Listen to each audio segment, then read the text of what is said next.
Olá, meus queridos do programa Foro de Moscou. Hoje, terça-feira, 24 de março de 2020, eu, jornalista William Robson, ao lado do jornalista Bruno Barreto, vamos trazer os principais destaques do dia, evidentemente, o principal assunto, que é o coronavírus. É um assunto que ainda está muito forte. Estamos em quarentena, todos nós em quarentena no mundo todo. E trazendo aqui um convidado, Marco Moura, brasileiro, que mora na Itália. Hoje, o epicentro do coronavírus, com o maior número de mortes no mundo até agora. Embora tenha havido uma desaceleração, mas a gente vai falar isso mais adiante. Bom dia, boa tarde, boa noite, Bruno.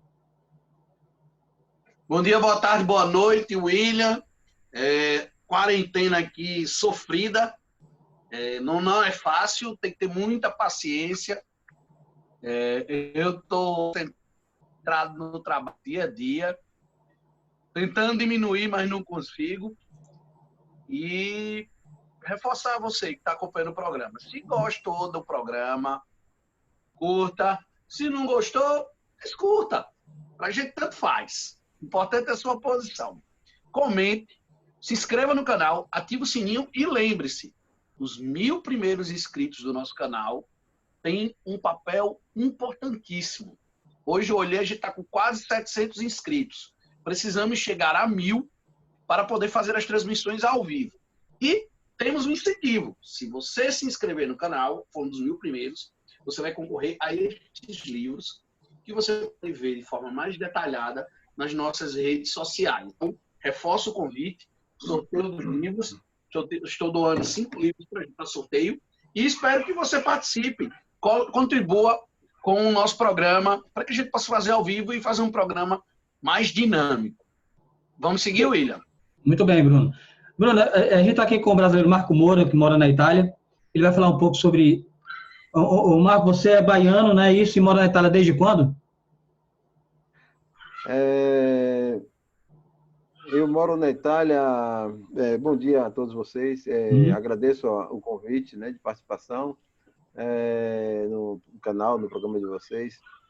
Eu moro na Itália há 14 anos. Né? Eu vim para cá em 2006. Nesse período, eu trabalho como assistente domiciliar, né? Sou operador sanitário e trabalho no serviço de assistência domiciliar da Prefeitura de Trieste. Né? Somos uma cooperativa e trabalhamos dando assistência a todos aquelas pessoas que precisam de assistência em saúde, né? Esse é mais ou menos um resumo do nosso... Muito bem, Marco. Eu queria compartilhar aqui uma tela para a gente começar a falar sobre esse assunto e você mostrar um pouco como está o cenário aí, como você tem presenciado e tratado essa questão aí, sobre a questão do Covid-19. É uma matéria publicada na edição de hoje do jornal La Vanguardia, diz o seguinte: os contágios e mortes baixam na Itália, né? Dá uma queda no segundo dia seguido. Finalmente vemos uma luz no fim do túnel. Celebra a Conselheiro de Sanidade, como seria o equivalente a uma Secretaria de Saúde, né? Da Lombardia. Aí da matéria diz o seguinte, Marco: que a Itália respirar depois de uns dias muito obscuros. Esta segunda houve uma ligeira queda, tanto na cifra de contágio quanto de novos enfermos do coronavírus no país do mundo, com a situação ainda mais crítica, né? No total, 601 pessoas perderam a vida nas últimas 24 horas, é um número altíssimo, né? Que segue sendo uma cifra muito elevada, mas que é menor do que no último domingo, quando foram registrados 651 novas mortes.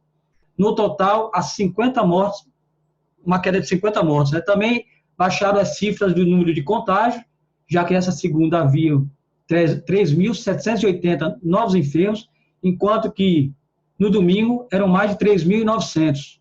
Até o momento, mais de 6.000 pessoas perderam a vida infectadas no país, e o Covid-19 tem contagiado mais de 63 mil italianos. São números impressionantes, não é, Marco? Exato. Tanto os números que você apresentou são os números que estão sendo divulgados todos os dias às 6 horas da tarde pela Defesa Civil italiana, né? Eu daria até uma passada ainda no dia anterior, no dia 21, né, quando teve 4.821 novos casos, e naquele dia ocorreram 793 falecimentos, todos eles provocados pela contaminação, pelo contágio de coronavírus, né? Então, são 3 dias, de 21 para 22, teve uma queda para 651, de 22 para 23, uma outra queda para 601. Na coletiva de imprensa, ele disse 602, eu não sei aonde foi. Mais ou menos. A realidade é essa. Existe uma expectativa muito grande de que esses números continuem baixando, né? Ainda que eles digam que não é o momento ainda da gente baixar a guarda, né? Baixar de feito. Então, assim, manter o foco, manter o isolamento comunitário e social ativo. Eles endureceram mais ainda as medidas de restrição de funcionamento na parte industrial, né? Fecharam outras atividades industriais, todas as atividades comerciais na Itália estão suspensas, né? Todos os serviços, todos os negócios estão fechados, não só na região onde tem o maior número de contágio, mas em todas as outras regiões da Itália está ocorrendo esse fechamento total da atividade comercial como forma de você evitar a difusão em massa do vírus, né? Infelizmente, foram medidas tomadas, digamos assim, um pouco de atraso, mas um atraso, eu diria, de 3, 4, 5 dias no máximo, provocou toda essa, quer dizer, toda essa dificuldade do sistema de saúde de gerir essa situação. Então, são vários aspectos que estão influenciando os números na Itália, né? São vários aspectos. Um outro número que é justamente o fato, né, da quantidade de leitos de terapia intensiva, que é justamente o ponto mesmo, digamos assim, difícil para você conseguir uma gestão de qualidade no atendimento a um grande número de pessoas contagiadas, né? Então, a Itália hoje trabalha com 5.100 praticamente leitos com terapia intensiva, mas, assim, lembrando sempre que esses leitos de terapia intensiva não são todos destinados ao coronavírus. Então, assim, parte desses leitos são ocupados por outras pessoas que estão com outros tipos de problemas, com outras situações de gravidade que precisam da terapia intensiva. Então, assim, eles estão trabalhando, né? Exatamente ontem, eles conseguiram praticamente concluir a construção desse hotel de campo, desse hospital de campo em Milão, utilizando um pavilhão da Feira de Milão, onde eles serão instalados vários equipamentos de ventilação mecânica que chegaram da China, vários equipamentos que chegaram da Rússia. Praticamente ontem mesmo chegaram vários equipamentos de ventilação mecânica da Alemanha também, para reforçar, né, esse trabalho de aumentar, dobrar a capacidade de atendimento e de leitos disponibilizados para terapia intensiva, né? Justamente para atender os casos mais graves e tentar manter e baixar esse número de falecimentos provocados pelos sintomas graves da Covid-19. No caso aí, Marco, no caso aí mesmo, ainda não há uma previsão do fim desse confinamento, da quarentena, mesmo com esses números ainda decrescentes. Mas mesmo decrescente, são números ainda bastante elevados. Então, não há ainda perspectiva de um fim de uma quarentena, né? E só para me situar, você também atua na área de saúde aí, não é isso? Exato. Eu sou operador sanitário, trabalho na área de saúde, né? Nós mantivemos o nosso serviço ativo, porque as pessoas com as quais nós prestamos serviço não podem ficar sob o nosso serviço. Nós estamos também, junto com os enfermeiros e médicos, trabalhando na linha de frente, como a gente chama, justamente porque nós estamos no dia a dia, não paramos, estamos nos movimentando. E uma das coisas que nós realmente batemos muito no início desse procedimento, desse processo todo, vendo a situação da China, foi justamente forçar, praticamente exigir das autoridades do governo italiano que tomassem as medidas necessárias para evitar o contágio em massa, justamente para que nós, operadores sanitários, médicos, enfermeiros, operadores sanitários, não acabasse sendo contagiados e desfalcando a linha de frente, né? Justamente no momento próprio difícil. Nós temos muitos casos de operadores, enfermeiros, médicos que estão se adoecendo na linha de frente, estão morrendo, inclusive, né? Tem vários casos já, por uma série de fatores, né? Uma série de fatores que aqui no momento talvez não seja o caso da gente mencionar, mas o que a gente tem hoje de ajuda, por exemplo, a Alemanha se está disponibilizando de receber pacientes da Itália que já estão sendo transferidos essa semana, já 2, 3 dias atrás, começaram o transferimento de pessoas, de pacientes para a Alemanha, justamente porque na Alemanha você tem uma oferta, né? Para você ter uma ideia, William, a Itália hoje trabalha com esses 5.100 leitos de terapia intensiva. Na Alemanha você tem 28 mil leitos de terapia intensiva, né? Para uma contaminação, um contágio muito mais baixo do que a Itália. Quer dizer, são vários fatores nessa gestão de uma epidemia dessa proporção que podem influenciar no resultado, né? Nós estamos caminhando para 64 mil casos na Itália, não? Com praticamente 6.077, o número exato de ontem, falecimentos.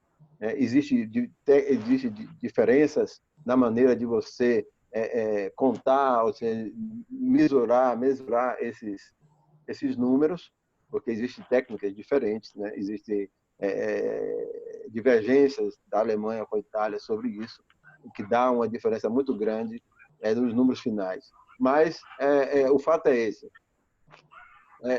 A contaminação comunitária, sem o isolamento social, ela leva o sistema de saúde ao colapso, porque não tem condição de você atender.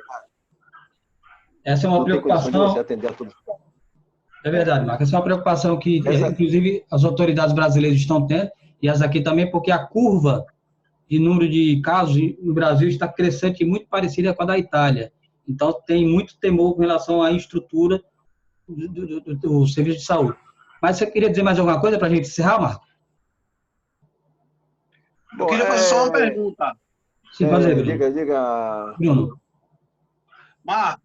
Marco, como é que o governo aí está tratando a questão com os mais pobres? Mesmo na Itália tem pobres. Existe pobreza. Sim. Como é que o governo está tratando a questão deles?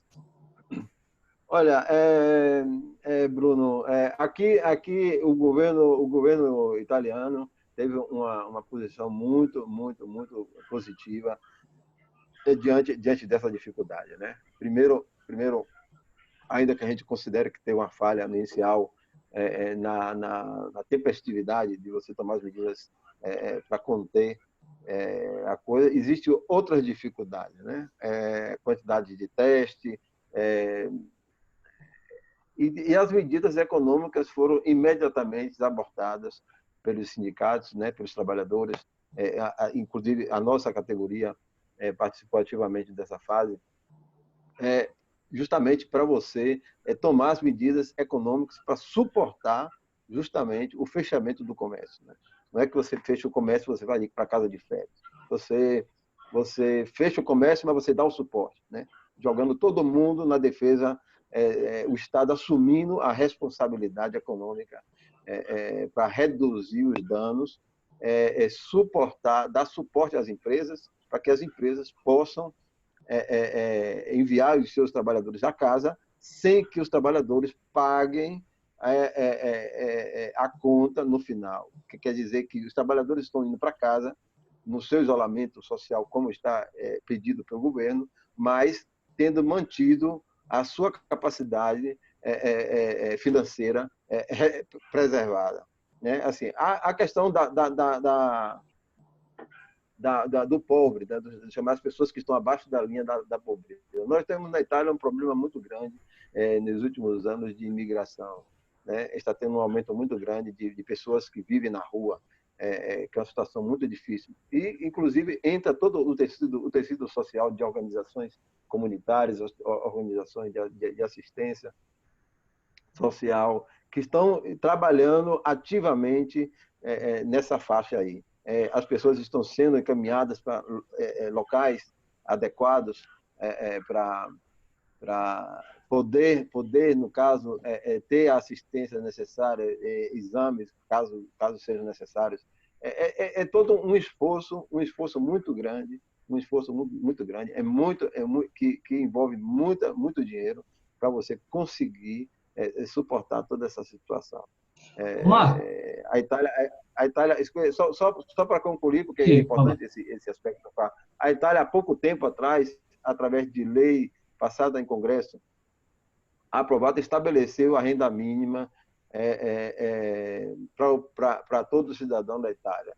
No caso, assim, você tem trabalho, você trabalha. Se você não trabalha, o Estado lhe dará uma renda mínima e encaminha você a qualificação profissional, se você quiser mudar de atividade, e você ter aquele suporte financeiro para você, como existe em outros países na Europa. Finalmente a Itália conseguiu aprovar esta lei, o que está ajudando muito nessa fase agora, justamente que já vinha nessa programação, dando sustentação às pessoas que estão sem trabalho, né, os desempregados de maneira geral. Marco, a gente queria... Marco, obrigado aí pela sua participação. A gente queria agradecer. Você deu uma visão geral de como está a situação aí na Itália. Você está em qual cidade mesmo?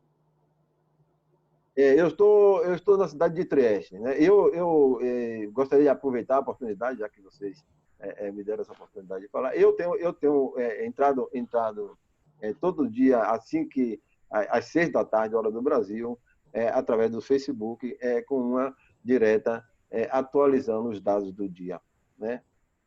Qual é o seu Facebook? É Marco Moura mesmo? Se você colocar, você tem a minha foto. Eu posso até enviar para você depois, para você divulgar, no caso, se as pessoas tiverem interesse.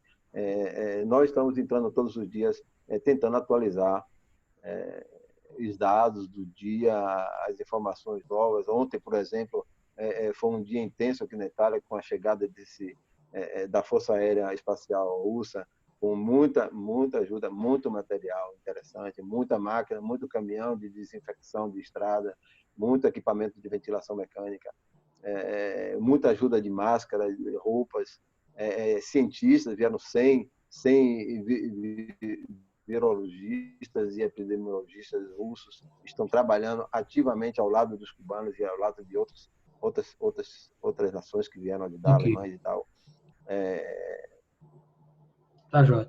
Ô, Marco, então tá certo. Depois você me envia o seu link, que eu coloco na descrição do vídeo, tá bom? Aí a gente compartilha também as suas lives aí. A gente quer agradecer, Marco, sua participação. O tempo da gente é bem curto mesmo, mas você conseguiu mostrar uma visão um panorama bem interessante de como é que está a situação aí na Itália. Obrigado.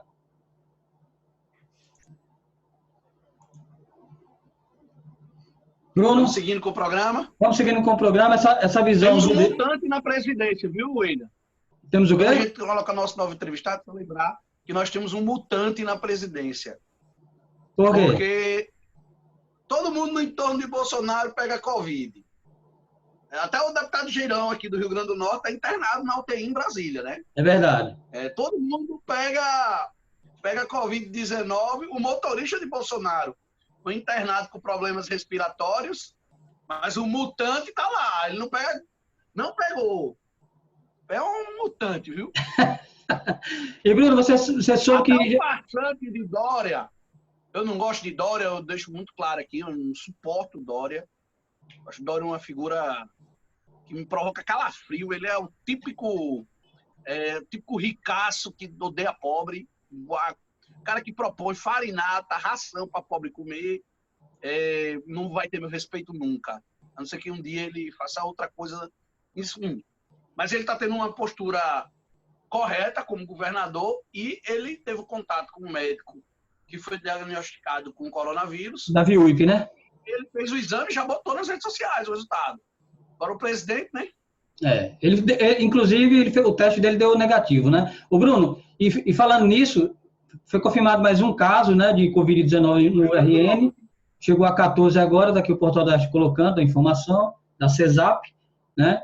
E temos uma situação também complicadíssima, Bruno, que é para isso que nosso convidado foi convidado, o nosso próximo convidado foi chamado para participar. Eu vou colocar ele aqui para ele participar com a gente, é o Vanilson Torres. Ele é da Coordenação Nacional da População em Situação de Rua no Rio Grande do Norte. Então, ele vai falar com a gente como é que está a situação. Antes de mais nada, antes de passar a palavra para o Vanilson, eu queria compartilhar essa matéria aqui, Bruno e Vanilson, que saiu no Saiba Mais, edição de hoje. Pessoas em situação de rua no RN reivindicam abertura de espaços públicos como abrigos. Então, tem aqui uma foto de pessoas em situação de rua em Natal, né? E fala também que está havendo uma movimentação de alguns deputados, de alguns vereadores em Natal e também a nível de Estado, para tentar ver de que maneira acolhe essas pessoas em situação de rua. Aqui, em Mossoró, com o decreto da prefeita de fechamento dos mercados, tanto do mercado público quanto do Vucu-Vucu, atingiu de alguma maneira os moradores não, as pessoas em situação de rua, essas pessoas não se usam mais, e essas pessoas ficam um pouco desalentadas do seu ponto de vista de abrigos, de onde procurar, até mesmo para tomar um simples banho. Então, Vanilson, bom dia para você, boa tarde, boa noite, a gente não sabe o horário que as pessoas estão assistindo, mas eu queria que você falasse um pouco quais são as principais demandas das pessoas em situação de rua e como é que está caminhando isso nessa situação tão complicada que é do coronavírus. Bom dia, boa tarde, boa noite para quem vai assistir nesses horários, né, o Robson William.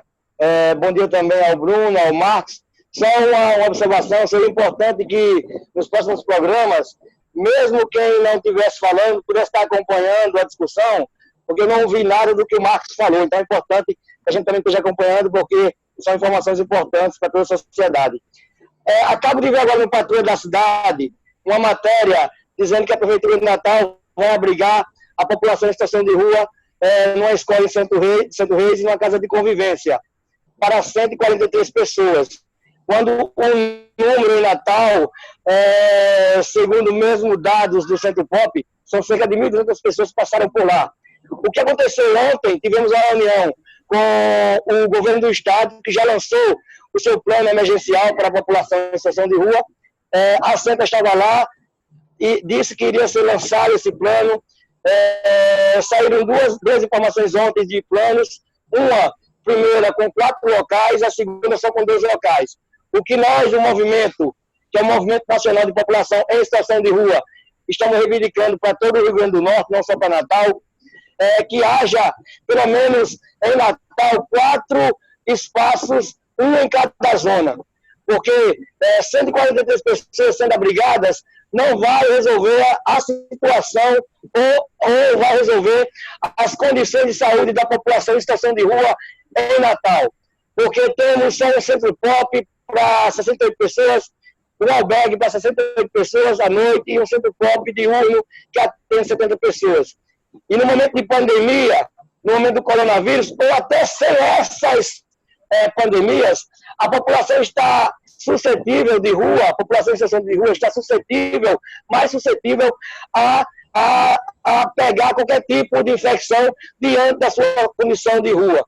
Então, assim, vimos a matéria agora no Patrulha, estamos aguardando, porque criamos um GT emergencial para discutir a população em situação de rua no Rio Grande do Norte. Teríamos uma reunião online agora de 11h30, como eu falei para você, o Robson, mas por problemas técnicos foi transferido para as 15h30, onde iremos dialogar sobre essa situação e ver o plano municipal para a própria rua de Natal. Esperamos que não seja esse apresentado agora no Patrulha da Cidade, porque se for esse, não contempla a população em situação de rua de Natal. Mas não queremos só para Natal. Queremos também que chegue a Macaíba, Parnamirim, Mossoró. Mossoró principalmente por quê? Porque em Mossoró, fomos aí o ano passado, a única política que tem para essa população é a repressão através da Guarda Municipal nas praças. E não tem nenhum serviço socioassistencial.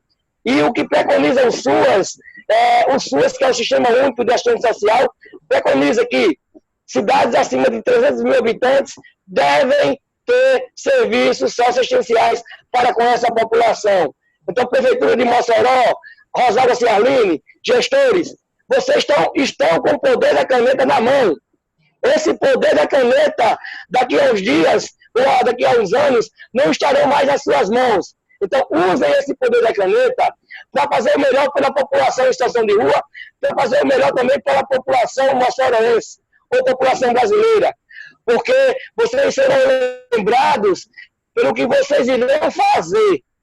Então, vocês têm o poder da caneta na mão, têm os recursos. Então, façam o possível para resolver essa situação. E não vamos admitir, enquanto movimento nacional, não vamos aceitar, vamos usar todos os meios, seja a Defensoria Pública do Estado, Defensoria Pública da União, para que se cumpra a determinação da DPE do RN, que determina abrigamento para toda a população em situação de rua, inclusive com aluguel social, inclusive com auxílio moradia. Bruno, tem alguma pergunta? Vocês têm números sobre Mossoró? Quais são os números, se vocês tiverem? Então, olha só, Bruno, prazer em conhecê-lo virtualmente. Temos aí a Lohane Solano, que é dos profissionais de residência profissional. Temos a Janaína, que é do consultório na rua. Temos algumas pessoas aí ligadas a essa causa da pobre rua, como o Ezequiel Panaguti, que é professor de psicologia aí em Mossoró. E assim, nós não temos dados oficiais, mas temos dados extraoficiais de que a população em situação de rua aí em Mossoró passa de 200 pessoas, né? Sendo assim, mas esses dados são, inclusive, a gente pensa que esses dados podem ser mais pessoas, por quê? Porque nem todos da população em situação de rua, nem todas, procuram o serviço do consultório na rua, que inclusive só tem um em Mossoró. Então, assim, a gente acha, prevê, a gente não acha. A gente sabe que após a reforma trabalhista, o Bruno, Marcos e Robson, após a reforma trabalhista, após a precarização dos serviços, após a terceirização e agora com a reforma da Previdência, várias pessoas vieram para as ruas. E um detalhe importante, temos que pensar antes, durante e pós-pandemia. Por quê, Bruno? Após essa pandemia, o que está acontecendo hoje? Tudo está fechado. As pessoas não estão conseguindo nem alimentação dentro de suas casas, que tem casas. Imagina a população em situação de rua. O que vai acontecer? O empresariado não vai aguentar, não vai suportar, não vai querer pagar sozinhos ou sozinhas essa conta que vai estar vindo. O que vai acontecer? Demissões em massa. Demissões em massas irão acontecer e provavelmente essas pessoas demitidas não vão conseguir pagar seus aluguéis nem suas contas. E a rua será a única solução, se pode chamar de solução, ou a única alternativa, que é estar nas ruas, aumentando ainda mais esse número já gritante de pessoas em situação de rua em Natal, em Mossoró, em Caicó, no Brasil. E aí digo mais, por ausência, por negligência do poder executivo, do poder legislativo, dos poderes confederados desse Brasil. Porque o país, como um Brasil rico, mas com tanta desigualdade social, historicamente oprime populações vulnerabilizadas. Então, nosso repúdio a todos aquelas e aqueles que têm o poder da caneta na mão, mas não usam para resolver problemas sociais. Toda a nossa indignação à Prefeitura de Mossoró, que até hoje não criou serviços socioassistenciais ou políticas públicas para essa população que está em situação de rua. Vanilson, você falou de uma reunião que vai acontecer hoje. Eu queria saber o seguinte: quais vão ser as principais demandas da população de rua para essa questão do coronavírus? O que a governadora Fátima Bezerra já está apresentando, assim, que vocês estão observando isso? Há alguns parlamentares que estão se mobilizando, como a Natália Bonavides, a Isolda também está tentando ver se consegue abrigos, principalmente para alguns moradores em situação de rua em Mossoró. Eu queria ver com você o seguinte, qual vai ser as demandas dessa reunião e o que o governo já está mais ou menos encaminhando para vocês? Então, Robson, como eu falei antes, já foi lançado o plano estadual emergencial para Pop Rua, onde as nossas propostas são abrigamento com estrutura nas 4 zonas de Natal, né? E aí também o Estado colocou como alternativa e disse que já está no plano, né, segundo o Estado, aluguel social, o auxílio moradia para a população em situação de rua e refugiados, né? Então, assim, a gente viu que o governo do Estado lançou primeiro o plano emergencial, já está fazendo a parte dele. Cabe ao município de Natal também lançar esse plano, não sei se é esse, repito, que saiu no Patrulho da Cidade, mas se for esse que saiu no Patrulho da Cidade, não nos contempla. Então, assim, estamos no diálogo, as pautas hoje serão para aprofundar o debate diante do plano municipal para a população em situação de rua aqui em Natal e tirarmos encaminhamentos necessários e que possam realmente solucionar temporariamente, enquanto a pandemia, essa questão da população em situação de rua. Sem esquecer do pós-pandemia, que temos políticas públicas estruturantes, como trabalho, emprego e renda, moradia e outras mais para a população em situação de rua. E aí, meu querido amigo Robson, qual seria uma das soluções? Já apresentamos para o município, já apresentamos também para o Estado em algumas reuniões. Seria as empresas terceirizadas que prestam serviços à prefeitura ou ao Estado está inserindo a população em situação de rua, porque tem um grupo muito grande, uma porcentagem de profissionais dessas terceirizadas. É importante a gente pensar sobre isso. Por que não? Se as terceirizadas fazem serviço, prestam serviço à prefeitura e ao Estado, por que não aproveitar essa mão de obra, inclusive qualificada, que estão nas ruas? Por que eu digo isso? Porque 79% da Pop Rua, segundo o censo do MDS, antigo MDS, de 2008, diz que 79% da Pop Rua trabalham na formalidade ou informalidade. Somente 15% mangueiam, pedem, mendigam dinheiro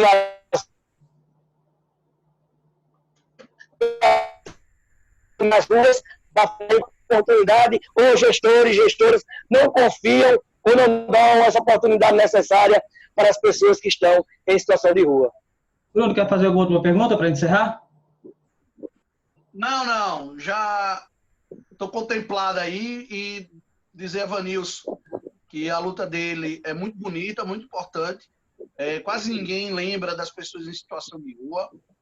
Há um certo desprezo, um certo desinteresse e a gente precisa de mais pessoas como o Vanilson. E, Vanilson, conte comigo, conte com o William, conte conosco, porque são pessoas que estão em uma situação muito vulnerável. Ontem eu vi alguns comentários que me causaram ojeriza, que fez que nojo.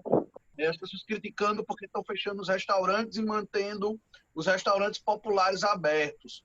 É chocante as pessoas não conseguirem entender que as pessoas que frequentam os restaurantes comuns são as pessoas que têm condições de pedir um delivery.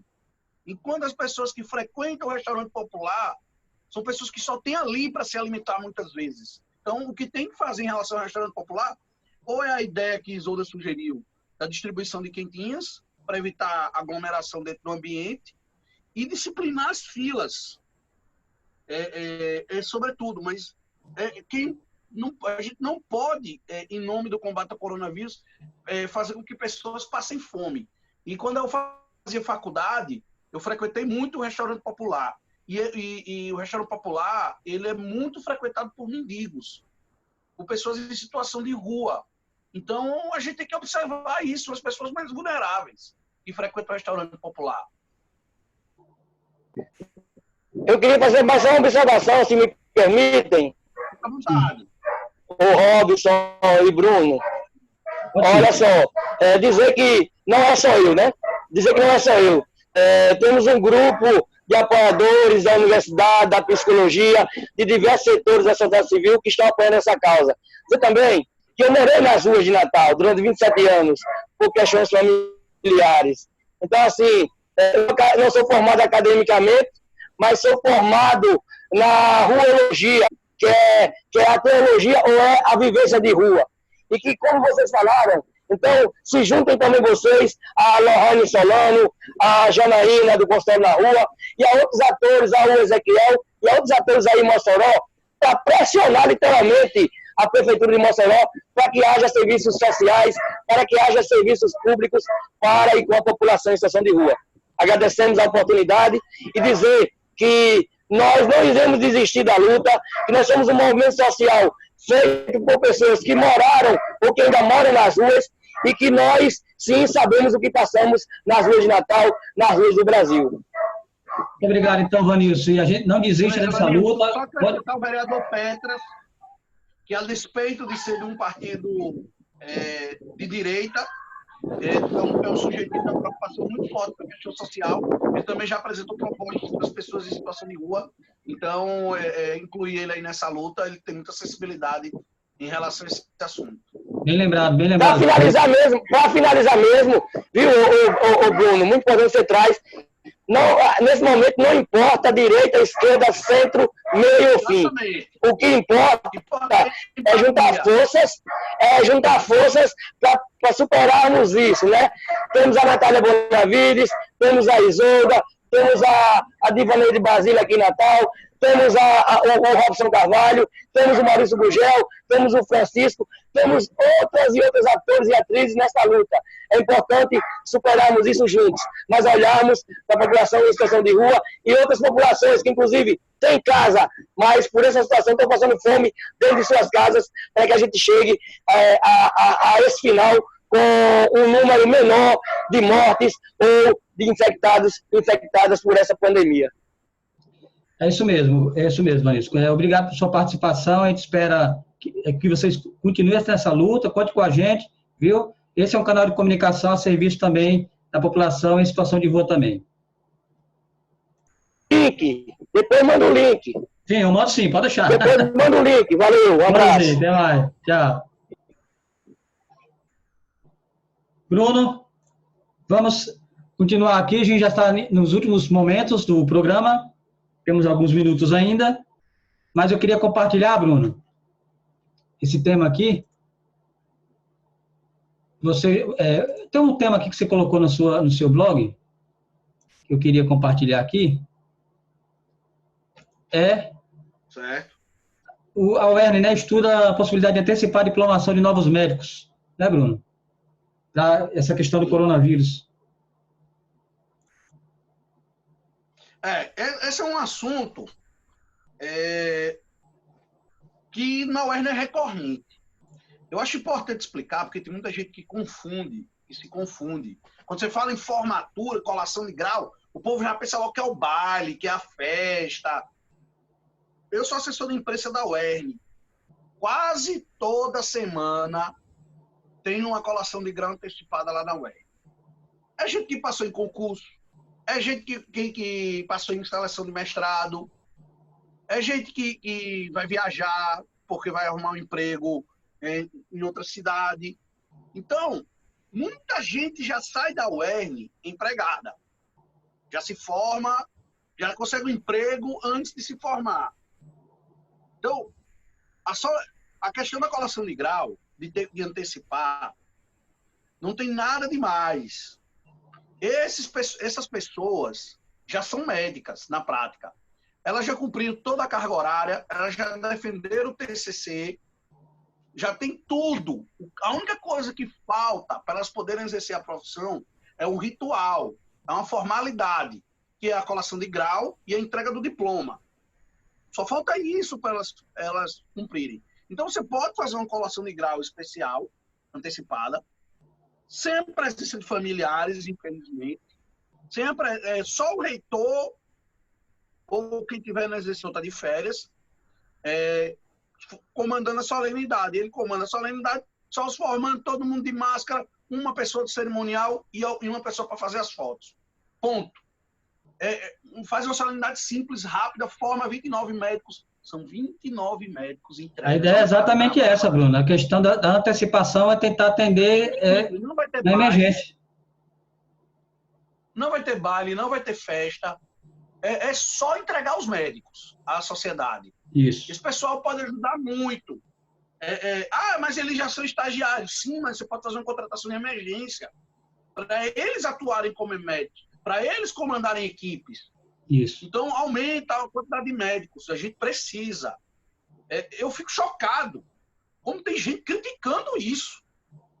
Outro dia eu vi uma pessoa que eu já convivi mais próximo, que é médico, ele dizendo lá que estava comparando a infantaria, que são os primeiros que vão lá, bota que a infantaria vem de infante, de criança, que botava lá nas guerras antigas as crianças para morrer primeiro. Caramba! Não, aí é um mistura, né? Um comentário, não tem sentido isso.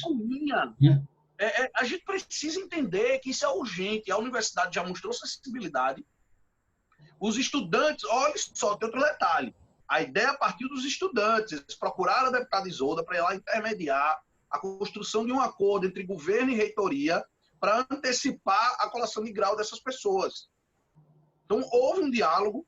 Muita gente... eu até entendo que as pessoas têm essa interpretação pela forma como a divulgação ocorreu. Mas isso aconteceu na sexta-feira. Sexta e sábado foram mantidos os diálogos entre os estudantes de medicina com a deputada Isolda. Por coincidência, no domingo, o excelente ministro da Saúde, Luiz Henrique Mandetta, sugeriu isso para as universidades federais. Aí já misturaram tudo, virou tudo picuinha política. Olha, não é momento para ficar fazendo picuinha. Os políticos, alguns, estão tentando fazer alguma coisa. Estão propondo, estão apresentando projetos. Olha, parlamentar é para isso. Para defender ideias, é para sugerir. Não é para ficar de braço cruzado numa crise dessa. Então, eu acho que Isolda está tendo uma postura importante, Natália está tendo uma postura importante, Rafael Mota também tem tido uma postura muito proativa, outros também. Faria já sugeriu defender a destinação dos recursos do fundo eleitoral para a saúde. Todo mundo, muita gente está agindo. Stevenson também está tendo muitas propostas. Eu não estou falando aqui só da esquerda, estou falando da esquerda e da direita. Todo mundo, a maioria dos políticos estão agindo. Eu recebi um boletim da Câmara, muitos vereadores apresentando propostas. Eu destaco a mais importante de Petras, pelo olhar para as pessoas em situação de rua, a preocupação de Osaniel com as EPIs dos servidores da saúde. Eu estou vendo muita gente agindo. Eu quero isso mesmo. Aí tem gente que é um saco em rede social, porque se não faz, diz que não está fazendo nada. Se faz, mete o pau. Olha, tem duas prioridades nesse momento: salvar o povo e proteger quem corre risco de passar fome. Porque eu e você, William, a gente está aqui na quarentena porque nossa profissão nos dá esse privilégio. A gente dá um jeito de trabalhar em casa, a tecnologia facilita muitas coisas. A gente consegue aqui se virar trabalhando em casa. Eu passo o dia trabalhando aqui. Durante o meu horário da UERN, eu produzo minhas matérias da UERN, e concomitantemente, quase que não sai, eu produzo minhas matérias do blog. Estou procurando fazer muita prestação de serviço, muita informação para as pessoas. Estou deixando muito a análise política de lado, porque eu acho que o momento é mais de informação, mas carece também de análise política. A gente precisa avaliar o comportamento dos nossos representantes. Quando der para fazer, eu faço. Minha prioridade hoje é a notícia, é a informação para as pessoas. Então, eu acho que o momento agora é de união. A deputada Isolda ligou lá para a Rosalba, conversou com ela, foi bem recebida pela prefeita. A prefeita ficou de mantê-la informada. Eu acho que é assim que a gente tem que trabalhar. A governadora tem sido acessível a todo mundo. O deputado Fábio Faria ontem elogiou a governadora. Enviou, foi para as redes sociais, elogiou. A gente tem que preocupar também com a questão do deputado General Girão. Tenho profundas discordâncias com o deputado Girão, mas ele é um ser humano. Então, torcer que ele saia dessa. Ele foi parar na UTI. Deu uma monitorada aqui, ainda não saiu um novo boletim sobre o estado de saúde dele. Eu espero que melhore, que ele saia da UTI. ele é um ator político muito importante para o Rio Grande do Norte no momento desse, porque ele é o político mais próximo entre os potiguares do presidente da República. Bruno. Ele mais próximo que Fábio Faria, por mais que Fábio Faria tente se colocar como amigão do presidente, mas o alinhamento ideológico de Girão é muito maior do que o de Fábio Faria com o presidente. Então, a gente tem que torcer mesmo que saia e que essas pessoas atuem. A deputada Zenaide criticou a proposta do presidente, Natália Bonavides, durante todo esse processo, agiu, foi muito atuante nas redes sociais, o senador Jean Paul Prats também. Então, eu estou vendo muita gente atuando, outros estão mais omissos. Eu prefiro que o pessoal atue, que o pessoal se esforce, que apresente soluções. O momento agora é de união. Eu acho que não adianta ficar só falando que não tem respirador lá no PAN, que está faltando os respiradores. Tem que falar também que as pessoas têm que ficar em casa. Tanto eu disse, minha maior preocupação enquanto jornalista é convencer que as pessoas fiquem em casa. Gente, fique em casa. É verdade. Ontem não é fácil. E ontem vi assim, muitas pessoas ainda nas ruas de Mossoró, né? É uma situação, por exemplo, Janaína, aqui, minha esposa, que trabalha no consultório na rua, ela ficou realmente impressionada com a quantidade de pessoas que ainda estavam na rua em Mossoró quando deveria estar em casa. Ou seja, é uma visão um pouco ainda individualista de um problema que atinge todo mundo. Ninguém está imune desse problema. Ô, Bruno, só queria ler aqui umas mensagens. Bairro, dono de loja de material de construção, abrindo loja hoje com decreto, descumprindo decreto. Nesse momento não é de... hoje nós vivemos uma questão de vida ou morte, não é de dinheiro. Bruno, eu queria aqui fazer uns comentários. Tem os comentários aqui da Sidneia Martins dos Reis, dizendo: excelente ideia para tratar da ansiedade, parabéns pelo esclarecimento da psicóloga Érica Pedrosa, elogiando o programa de ontem. E o Zé Lima dizendo: vivenciamos 2 surtos virais no país, o coronavírus e o bolsonarismo. E por falar em bolsonarismo, Bruno, já entrando na final, para não estourar, eu queria apresentar para você também, para você comentar um pouco sobre isso. Sem bússola, o governo Bolsonaro ignora a proteção dos mais pobres em pacote e é obrigado a recuar. Esse aqui uma manchete de hoje do jornal É o País, referindo-se àquela MP da morte, né? Aquela medida provisória que permitia que os contratos fossem rescindidos e essas pessoas pudessem ficar 4 meses até sem receber salários em casa, né?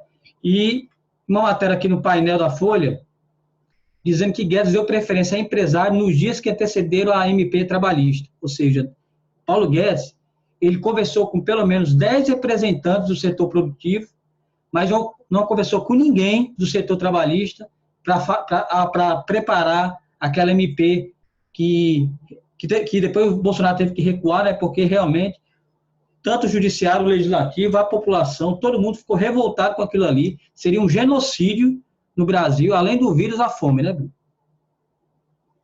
Para surpresa de 0 pessoas, né?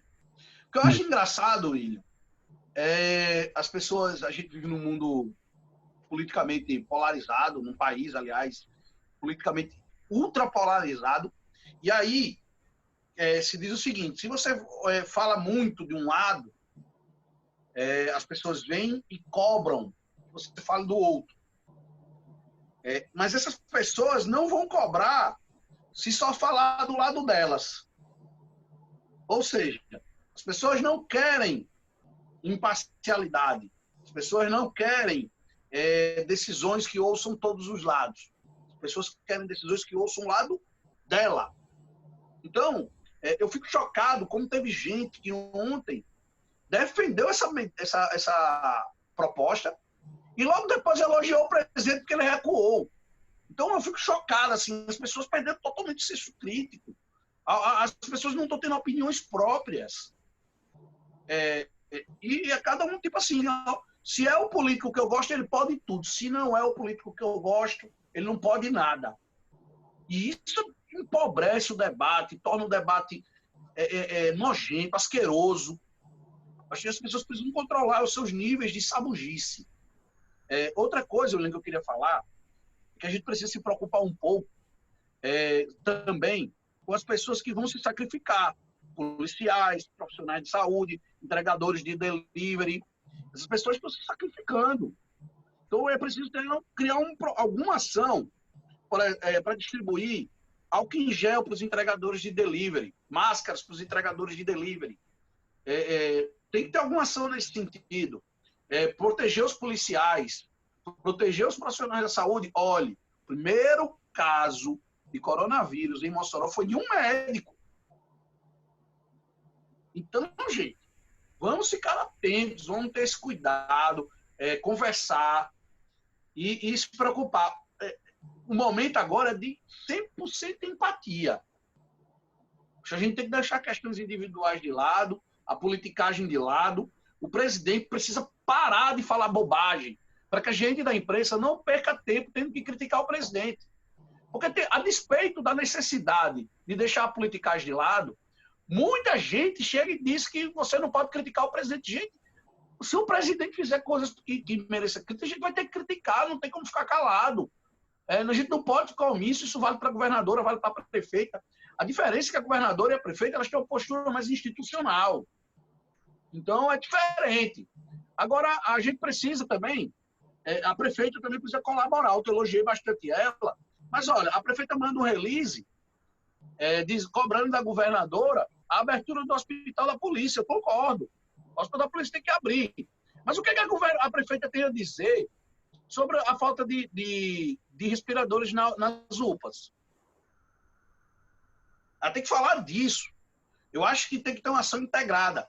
Eu vejo quando a prefeita, enquanto representante institucional, faz uma cobrança dessa, ela está esquecendo do que ela tem para fazer. Olha, você está dizendo, Bruno, você acabou de dizer uma coisa, agora está dizendo outra. Não, presta atenção. Olha o contexto. A prefeita tem uma missão institucional. Ela está agindo como se ela fosse uma parlamentar cobrando da governadora, sem olhar para os problemas que ela tem aqui. Olha a diferença. Então, a mesma coisa a governadora. A governadora está cobrando recursos do governo federal, mas ela tem que tratar também dos problemas locais. Então, eu acho que a governadora tem que tratar da cobrança do governo federal internamente. Tem que buscar mais recursos mesmo. Mas internamente, vamos cuidar aqui, focar de manter, incentivar as pessoas a ficarem em casa, falar das medidas que estão sendo tomadas. Eu acho que cada um tem que cumprir suas funções dentro dos seus limites institucionais. Agora, o presidente, a minha maior preocupação hoje é o presidente parar de falar besteira. O presidente deveria, nesse momento, sumir e deixar que o ministro da Saúde cuide. Porque ele, para orgulho dos bolsonaristas, escolheu um bom ministro da Saúde, uma pessoa preparada, racional. Então, ele tem que explorar isso aí. Muito bem, Bruno. Vamos encerrar aqui o programa de hoje. Já extrapolamos o horário. A gente sabe também que o tema vai instigando outros assuntos, né? A gente tem entrevistados aí bastante importantes em vários segmentos, né? Ontem entrevistamos a secretária de saúde do município, hoje o coordenador da população em situação de rua também, um profissional da saúde na Itália, que é brasileiro, que atua na Itália também, falou sobre o epicentro da pandemia. E a gente quer voltar a pedir para você se inscreva no canal, curtam, compartilhem o nosso programa. A gente está procurando aqui o máximo de visões, o máximo de olhares sobre essa questão do Covid-19 e levar para vocês. Amanhã a gente volta, certo? E, Bruno, não esquecer da promoção, né? Então, amanhã a gente tem a promoção dos livros aí. Você não esqueça de se inscrever. Livros nas redes sociais. Não deixe de se inscrever no nosso canal, ativa o sininho. Isso. Os 1000 primeiros sorteados vão concorrer a esses livros. Claro, não vai ser um que vai ganhar os 5. 5 pessoas vão ganhar os 5 livros. E aí a gente vai estabelecer um prazo para entrega. Quem não for buscar, eu fico com o livro aqui e troco lá em Canindé do Sebo. Tá aí. Amanhã a gente marcou uma conversa com o professor Ailton Siqueira, que ele vai falar um pouco sobre o reflexo de que mundo pode acontecer, que mundo pode surgir após o coronavírus. Hoje ele também vai estar no programa especial da UERN, pelo Instagram. Amanhã ele conversa com a gente no Foro de Moscou. Então, até amanhã, gente. Já sei que o programa vai ser de altíssimo nível. Sem dúvida. Valeu, Will. Até amanhã.